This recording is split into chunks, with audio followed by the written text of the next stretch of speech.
c'est vrai que c'est compliqué parce que j'ai pas forcément le temps et c'est vrai que je suis un peu prise par autre chose, j'ai pas forcément l'envie.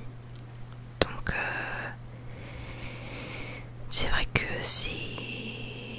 je pense que YouTube me ghost un petit peu, mais je suis toujours contente d'avoir des personnes qui suivent mes vidéos, malgré le fait que j'en poste pas régulièrement. Et,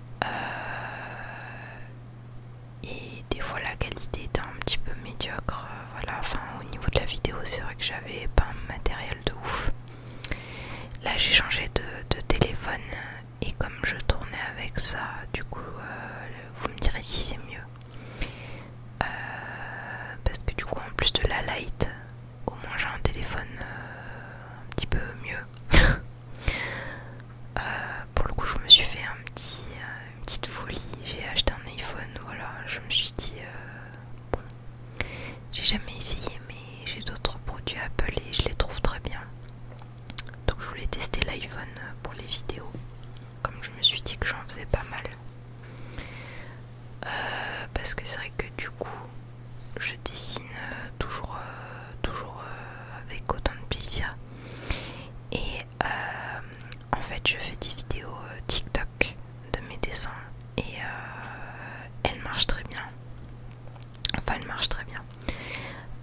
J'en ai deux qui ont 2000 vues, donc je trouve que c'est vraiment pas mal, même si sur TikTok c'est un peu une miette de pain comparé à des gens qui font 1 million de vues ou des choses comme ça, mais c'est pas grave.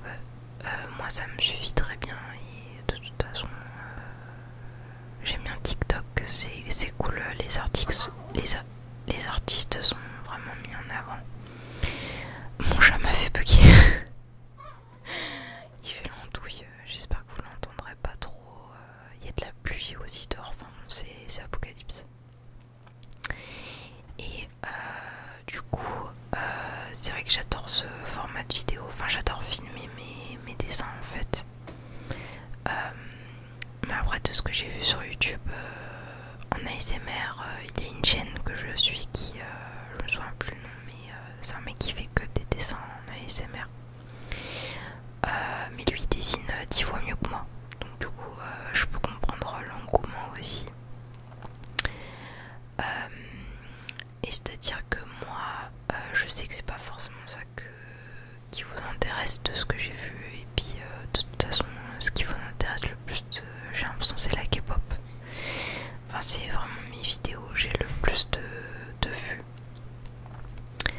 Alors après des albums de K-pop ça coûte cher et du coup c'est pour ça que j'en achète pas régulièrement. Sinon il y aurait des vidéos K-pop tout le temps. Enfin non quand même pas, parce que je tiens à ce que la chaîne soit multi-thème, c'est-à-dire que je préfère que chaque personne puisse trouver ce qui lui plaît, même si on peut pas plaire à tout le monde. J'aime bien l'idée d'avoir du contenu différent sur ma chaîne parce que c'est ce qui me représente aussi. Je suis une personne qui aime beaucoup de choses différentes, qui est curieuse de beaucoup de choses, et du coup je trouve ça plus logique et plus en adéquation avec moi-même d'avoir du contenu à différents thèmes, que ce soit les cours. D'ailleurs j'ai prévu d'autres vidéos sur peut-être une suite au code, mais le problème c'est que je code plus du tout et j'ai oublié plein de choses, donc je pense plutôt sur l'UX, parce que c'est vrai que c'est mon métier maintenant. Donc je vous expliquerai un petit peu plus tout ce qui se passe. Il y a beaucoup de changements qui vont s'opérer dans ma vie et qui font que peut-être je ferai plus de vidéos aussi. Donc du coup sur l'UX, puisque c'est quand même voilà, le métier que j'aimerais faire plus tard, et je commence à avoir des notions assez solides sur le sujet. C'est un sujet que j'aime énormément et qui peut compléter le développement du coup, puisque de toute façon un développeur sans maquette en général c'est un peu galère pour lui. Enfin il peut le faire, hein, c'est pas un problème, mais c'est juste que ce sera pas forcément accessible, ergonomique et tout ça. Et c'est vrai que moi les devs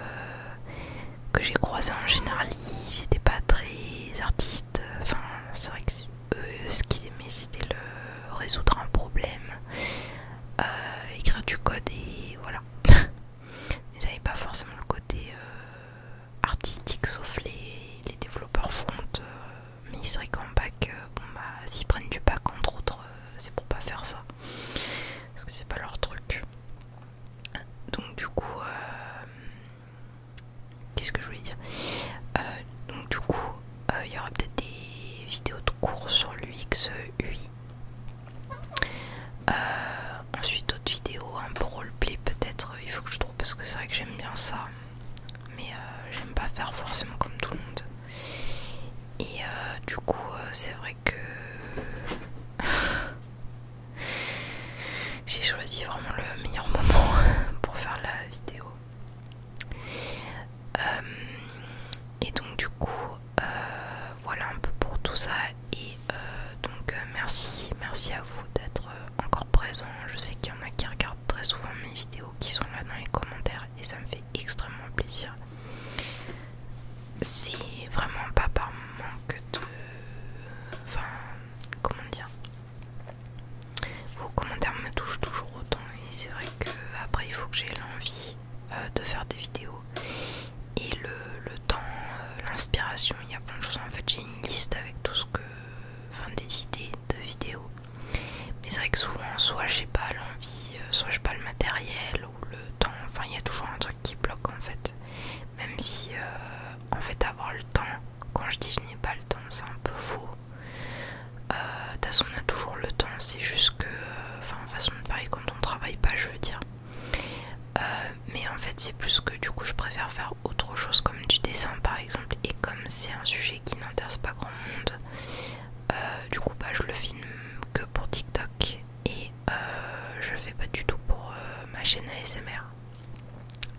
Surtout qu'en plus souvent j'écoute de la musique et bah j'ai pas envie de parler forcément parce que je suis dans mon truc.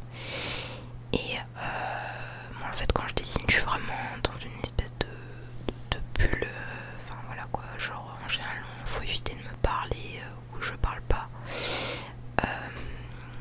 Et soit je regarde un streaming, un stream en fond, soit j'écoute de la musique. Et du coup c'est vrai que bon bah ce serait une vidéo que avec le bruit du Paperlike, enfin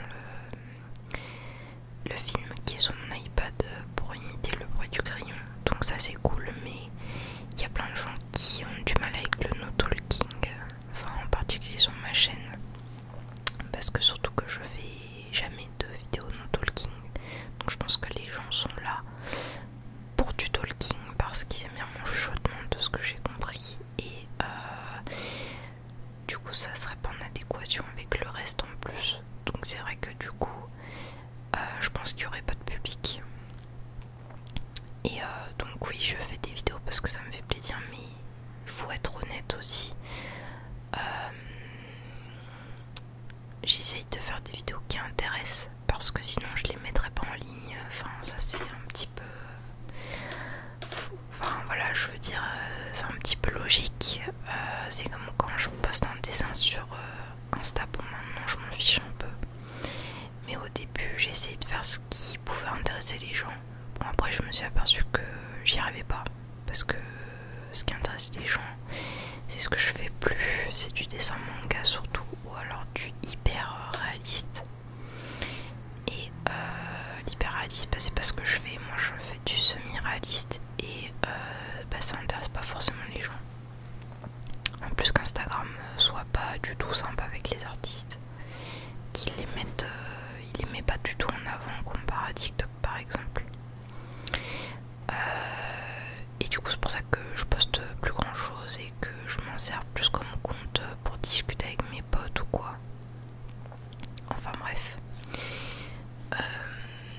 Voilà, mais je pense que c'était important de le dire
que j'avais des gens pour me supporter parce que je sais pas, c'était vraiment horrible. Et super Gnar, on a tout compris. Et du coup, en plus ça se trouve je dis ça mais vous l'entendez pas, le micro est genre vraiment trop bien et on n'entend que ma voix, je sais pas. Je verrai au montage. Mais du coup, je fais cet entretien. Après beaucoup d'entretiens refusés parce que c'est ça le truc en fait, c'est que j'avais des entretiens. Mais j'étais refusée à chaque fois, donc je sais pas vraiment dans quel contexte en fait on m'a jamais vraiment dit. Ou alors on me répondait pas, enfin c'est des trucs classiques. Parce qu'une fois en fait j'avais fait un entretien et la meuf m'a dit oui bah on va vous rappeler pour vous redonner un autre entretien parce que le premier s'était bien passé. J'ai jamais eu de réponse. Quand je l'ai relancé, elle me disait oui là ils sont pas dispo parce qu'en fait il y avait une date qui m'avait proposé, sauf que en fait moi j'avais prévu d'aller à Strasbourg à ce moment là. D'ailleurs ça s'était très mal passé, j'aurais dû faire l'entretien peut-être, je sais pas. Et en fait du coup j'ai envoyé un mail pour dire que je pouvais pas, que je serais dans le train, donc bah j'allais pas appeler dans le train, enfin j'allais pas faire mon entretien dans le train. Du coup ils avaient pas d'autres dates et du coup c'est moi qui les ai relancés plusieurs fois, enfin bref super quoi. Puis la dernière fois ils me sortent oui là on est en train de voir pour recruter les stagiaires, donc bon je reviens vers vous. J'étais en mode bon ok. Et j'étais en formation un peu là à ce moment là parce qu'en fait j'ai fait une formation Apple Foundation programme en fait où on voit tout ce qui est base de Swift UI. Donc c'est le langage de pas des applications Apple en fait. Donc avant c'était Objective-C et maintenant c'est Swift. De plus en plus Objective il est plus utilisé, enfin quasiment plus. Et donc du coup c'était cool, ça a duré je crois un mois. Et donc j'ai eu mon petit diplôme, j'étais contente, j'ai fait une appli. Et bon j'avais un peu... j'étais un peu dans mon truc, voilà. Donc j'avais un peu laissé tomber, mais voilà pour la petite histoire. Et du coup donc je vais à cet entretien qui pour une fois était en présentiel parce que tous les entretiens que j'avais fait à cause du Covid étaient en distanciel. Et j'avais dû refuser des choses parce que j'étais à l'école sur Paris à ce moment-là. Et par exemple je m'étais super bien entendue avec un mec à Toulouse. Et il m'avait dit ouais en gros je te prends, c'est juste que bah, comme t'es loin c'est compliqué pour toi, tu vas devoir faire les allers-retours toutes les semaines, enfin ça va être horrible. Et j'ai dit bah ouais je sais, mais ça m'avait dégoûté. Il m'avait dit rappelle-moi quand t'as ton diplôme en gros, donc bon j'étais contente quand même d'avoir établi un contact. Parce que ça s'était super bien passé et tout, mais c'était à Toulouse quoi, donc Toulouse Paris c'est trop loin. Et du coup donc j'avais vu pour Open Classroom parce qu'il faisait un parcours UX designer en alternance. Et comme j'avais déjà fait des formations avec eux, je me suis dit bah pourquoi pas. Et en fait comme j'avais amassé pas mal de compétences avec mes projets perso, parce que du coup j'avais terminé mon application pour l'association des petits chats où en fait j'avais fait la maquette et tout ça, j'avais fait tout le processus UX et UI. Et en fait je me suis dit je vais faire une VAE parce qu'en fait tu peux pas rentrer comme ça si t'as pas un bac plus 3 en fait, parce que c'est un bac plus 5 le truc.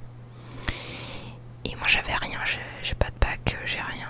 Et du coup j'ai fait ma VAE et elle a été acceptée. Et en fait en même temps j'ai passé l'entretien avec donc l'entreprise où je suis. Voilà donc là j'ai spoil, mais voilà donc j'ai été prise en fait. Voilà donc j'étais super contente. Genre j'ai fait mon entretien et c'était vraiment génial. Genre je me suis sentie à l'aise tout de suite, l'ambiance et tout c'était incroyable. Et le fait d'être en présentiel, je pense que ça jouait beaucoup parce que tu peux vraiment voir les gens pour de vrai. Enfin, c'est. Puis ça se voit plus si le mec qui se fait chier en face ou je sais pas, tu vois, des trucs comme ça. Enfin, c'est plus simple.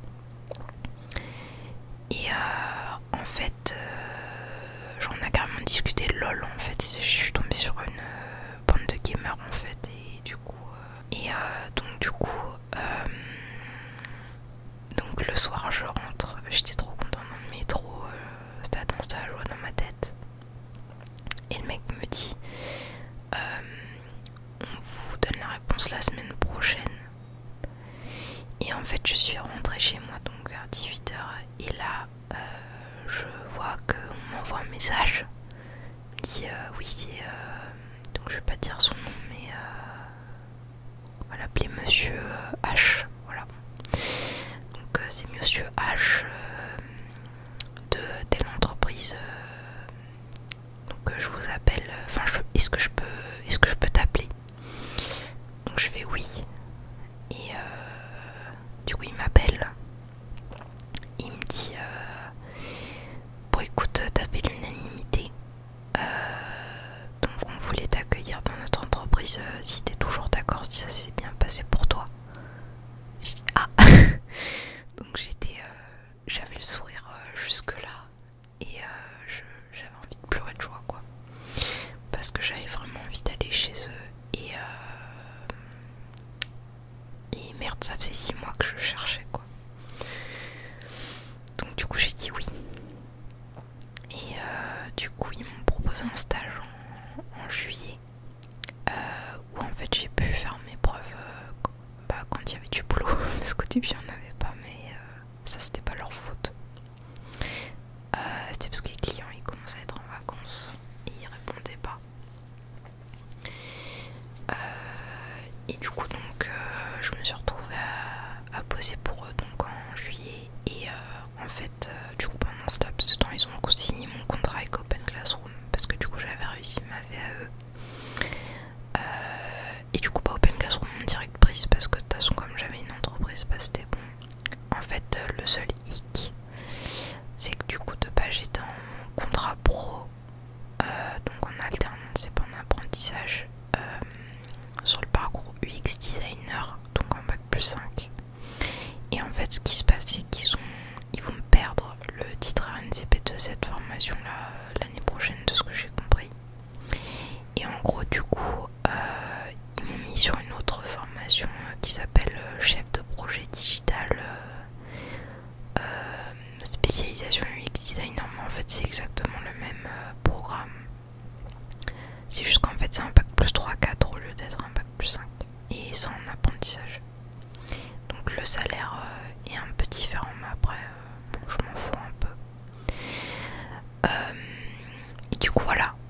Donc je suis officiellement en alternance depuis le 5 août et du coup bah ouais je sais c'est super drôle ouais.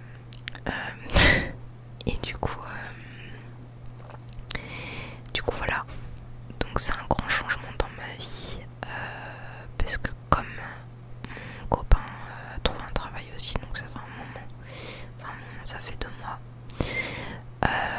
donc bah on commence à réfléchir pour déménager donc dans quelque chose de plus décent on va dire qu'un 18 mètres carrés à 2 et donc j'espère qu'on pourra le faire et dans ce cas là bah ce sera vachement mieux pour faire des vidéos aussi parce que du coup j'aurai de la place, on aura une chambre normalement et du coup moi qui n'aime pas faire des vidéos quand il est là, ben ce sera pas très grave parce que je me mettrai dans la chambre et puis basta quoi. Donc je pense que ce sera plus simple, je pourrais faire un décor, enfin je pourrais faire quelque chose genre même un mur ou quelque chose comme ça avec mon décor, enfin ça ce serait trop bien quoi.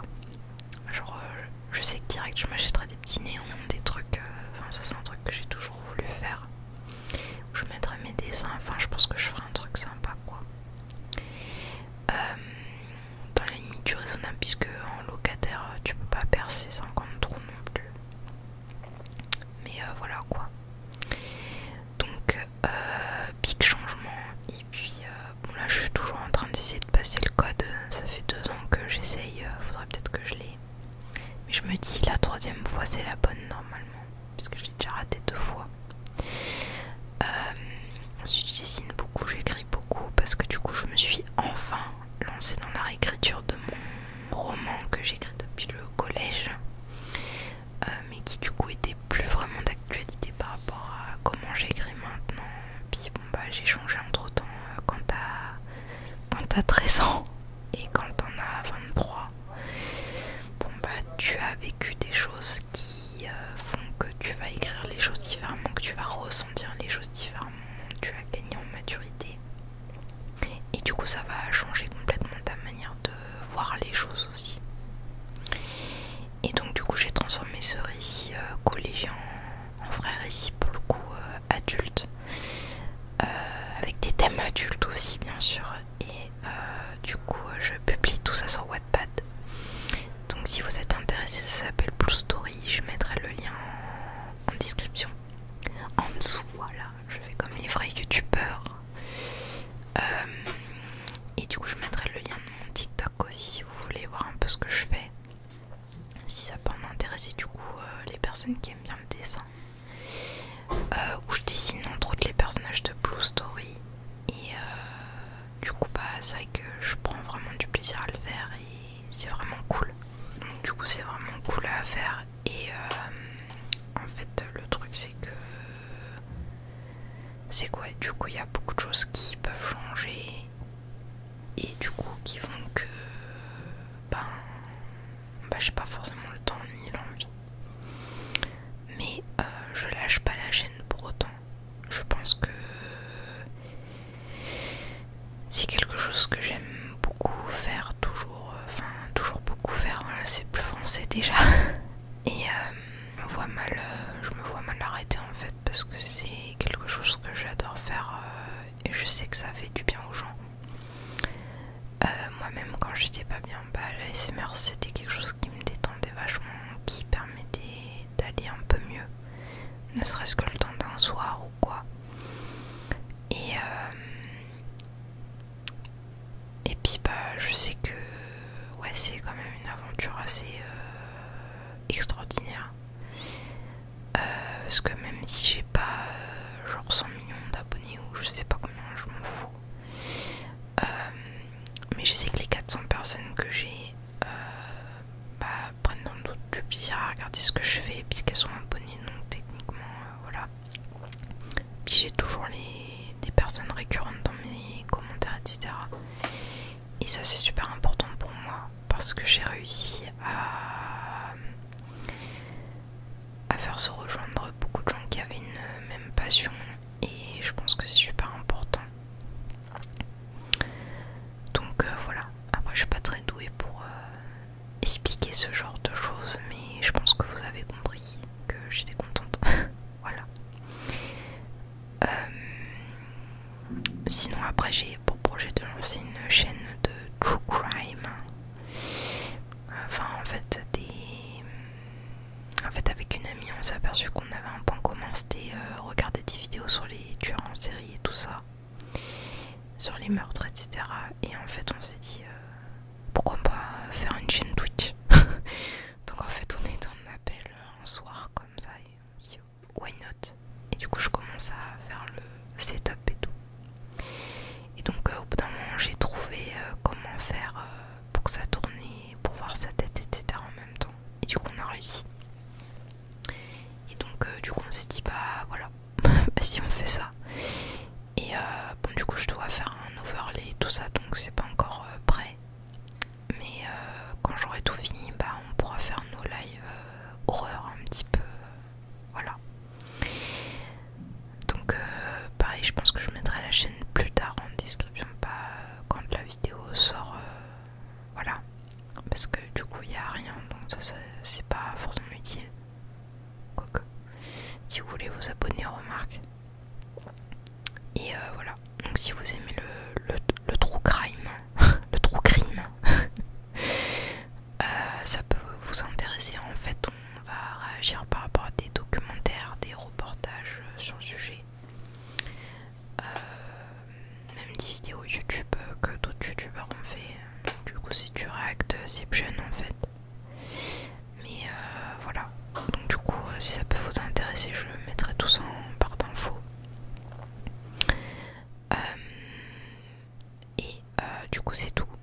Je pense que j'ai rien oublié, je voulais juste parler un peu avec vous, donc j'ai parlé peut-être un peu vite. Mais ça c'est parce que je suis un peu surexcitée par tout ce qui se passe. Alors j'ai très faim.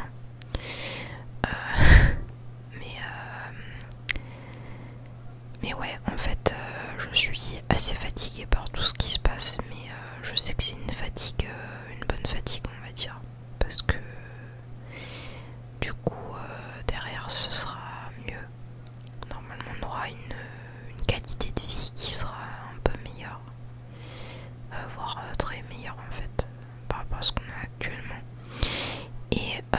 Du coup voilà, donc je pense que je vous tiendrai au courant sans doute dans une autre vidéo de l'avancée de ces projets là et je pense qu'on se retrouve peut-être vers septembre ou octobre, je sais pas exactement, ça va être compliqué parce que du coup j'ai ma formation en plus du taf qui va reprendre en septembre et là je suis censée être en formation mais c'est juste que mon projet est un petit peu court à faire donc je me permets de prendre du temps pour faire autre chose et du coup voilà, donc je sais pas trop à quand mais en tout cas voilà, je vous lâche pas, je suis toujours là et voilà. Donc j'espère que vous aurez passé un bon moment quand même, même si c'était que de la discussion, que ça vous a un peu détendu, etc. Voilà. Donc à la prochaine et portez-vous bien, prenez soin de vous. Comme on est toujours dans une période un peu incertaine, donc j'espère que vous allez bien.